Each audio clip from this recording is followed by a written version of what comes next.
Installez-vous confortablement parce qu'aujourd'hui on parle d'une saga qui n'en finit pas de rebondir. La chute spectaculaire de Stéphane Plaza, notre agent immobilier préféré qui vendait du rêve en prime time et qui aujourd'hui cherche surtout à sauver les meubles. Il y a encore quelques années, Stéphane Plaza, c'était le roi de l'immobilier télévisé. Sourire ultra bright, blague à la minute, maison à vendre, recherche appartement aux maisons. Il transformait des taudis en palaces et faisait fondre les Français plus vite qu'un camembert au four. On l'adorait, il était partout. M6, les pubs, son réseau d'agences qui poussaient comme des champignons après la pluie. Et puis, boum, patatras. 2023-2024, plusieurs ex-compagnes portent plainte pour violence conjugale. L'affaire éclate, les témoignages s'accumulent et février 2025, le verdict tombe. 1 an de prison avec que sursis.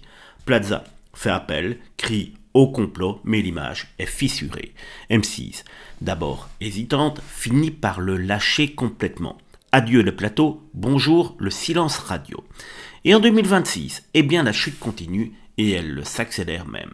Fin janvier, M6 annonce le grand retour de Maison à vendre et Recherche appartement, mais sans lui. Imaginez les émissions qui ont fait sa fortune relancée avec un autre animateur. C'est un peu comme si on remettait James Bond au cinéma, mais sans Sean Connery ni Daniel Craig, dur.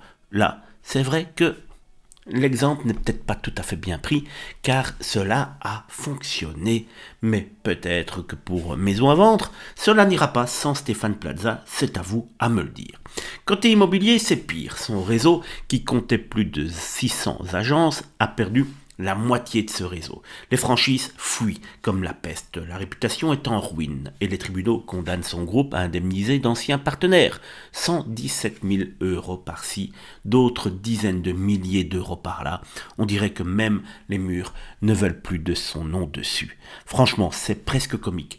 Le gars qui nous apprenait à bien négocier n'a pas réussi à négocier le virage de sa propre vie. Il vendait des cuisines ouvertes, mais la sienne a pris l'eau. Il promettait des coups de cœur, mais il en a pris un sacré dans la figure.